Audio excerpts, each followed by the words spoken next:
Excuse me. Excuse me. Do you know why we pulled you over today? Exactly. It's because you're not subscribed. So you better fix that right now, or we're gonna have to take you in. There's some more news that I feel like is not completely unrelated to the event, because, well, like an hour later, Apple did this, yeah, it is just not something that they talked too much about on the event. So, Apple seeds macOS 12.13 RC with universal control, new emojis, Siri voice, and more. And I feel like it's very important because, like, if you ask me, universal control is what I'm waiting for. Like, absolutely. Like, probably at WWDC they're going to show off something more insane. But for now, this is what I'm excited about. And Sharon is going to talk us through what 9to5Mac is reporting on this new seeding from Apple. I'm not even sure what I'm saying right now. It's mental. Apple seeds macOS 12.3 RC with universal control, new emoji, Siri voice, and more. Just after its peak performance March event, Apple has launched the macOS 12.3 RC. The software includes the anticipated universal control, all new emoji, new Siri voice, and more.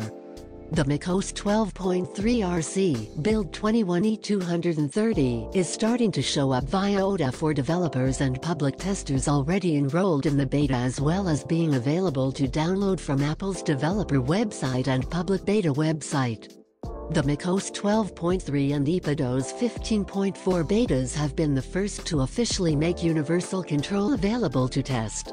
Universal Control Beta Deep Dive, Tips and Tricks, Best Practices, and more video. Other new features include adding 37 new emoji to macOS that we've seen arrive with the iOS 15.4 beta, and new Siri voice.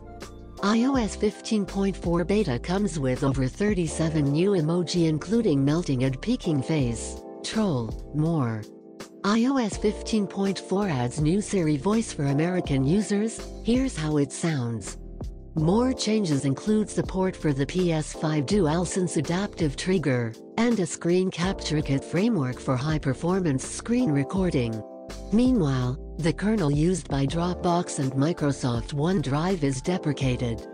Apple is set to release iOS 15.4 with Face ID Mask Unlock and a new Siri voice, watchOS 8.5, macOS 12.3, and more to the public next week. Apple releasing iOS 15.4, macOS 12.3, and other updates next week. Here are the full release notes for the macOS 12.3 RC.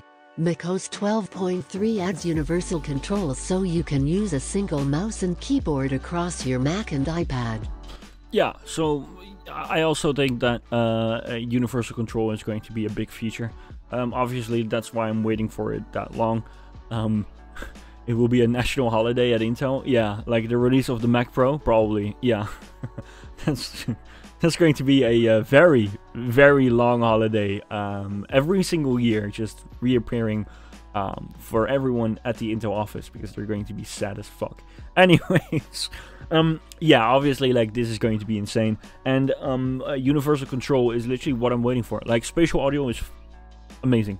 I like it, but it's not on the same level as universal control, I can tell you that. 12.3 adds universal control so you can... This release also includes new emoji, dynamic head tracking for music, and other features and bug fixes for your Mac. Universal Control Beta. Universal Control allows you to use a single mouse and keyboard across iPad and Mac. Text can be typed on either Mac or iPad, and you can drag and drop files between them. Yeah, and this does, like, obviously it's very it's like a summary, but it's like the use cases that you can imagine from this is absolutely insane. Obviously you already have AirDrop, but this is so much bigger than that. It's literally like being able to drag and drop like anything. Like, it's so insane to even think about. And obviously being able to just use one mouse and keyboard to just control every single Mac that you have, and iPad.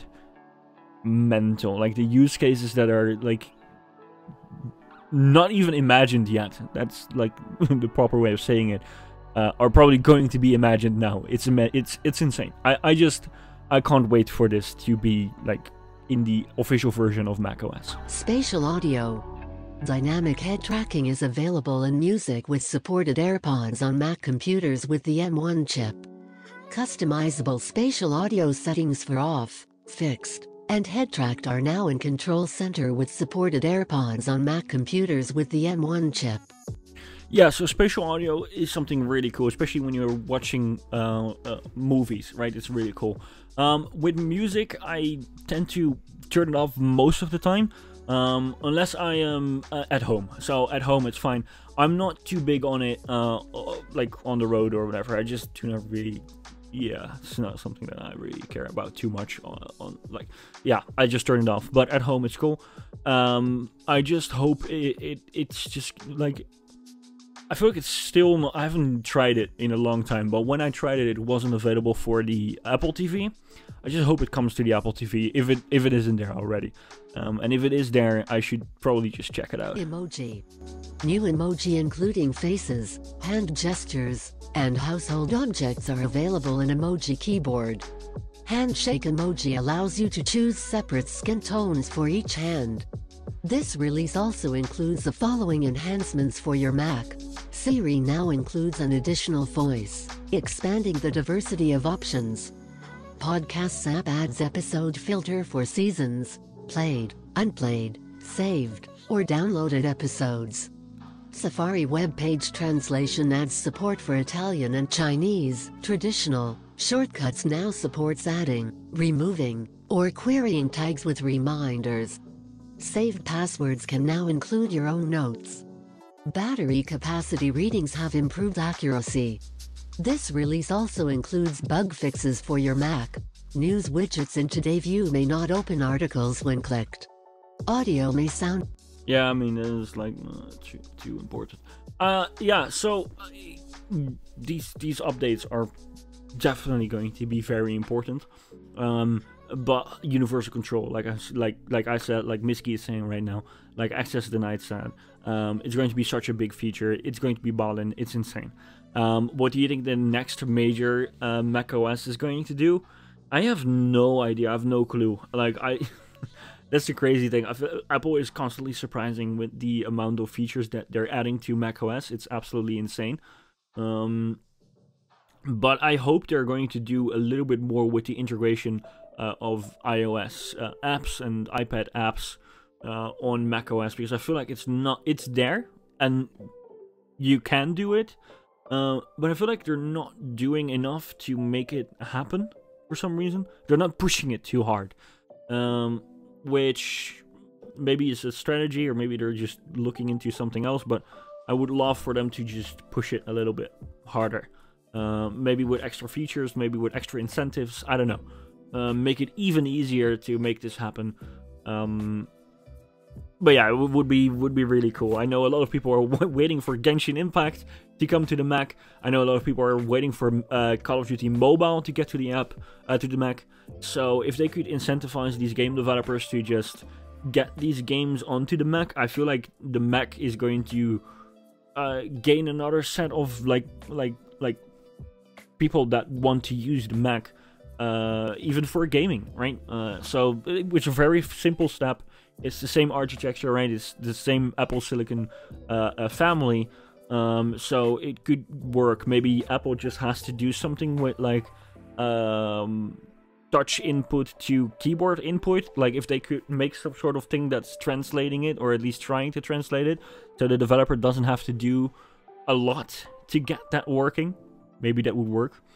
I mean, it would literally enable us to get into the entire GTA trilogy, like Roller Coaster Tycoon, like even World of Warcraft that's coming, or Warcraft game. I'm not sure what it's going to be, but they're going to announce it soon. Diablo Immortal, like it's going to literally like League of Legends, which is already on the Mac, right? But like the Arcane one. Yeah, it's going to open up the Mac a lot. So I would say that would be cool if you ask me. But anyways, no one is asking me apart from you guys. But no one at Apple is.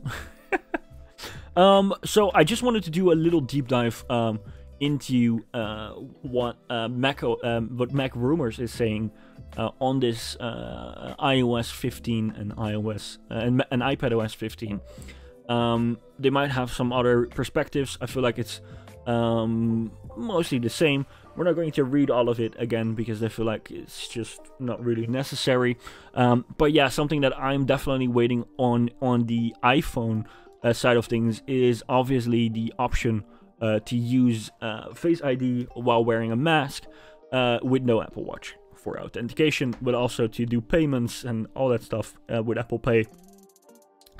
That's just convenience, and it's really, really good. I can't wait to have that. It's amazing. It's so cool that that is going to happen.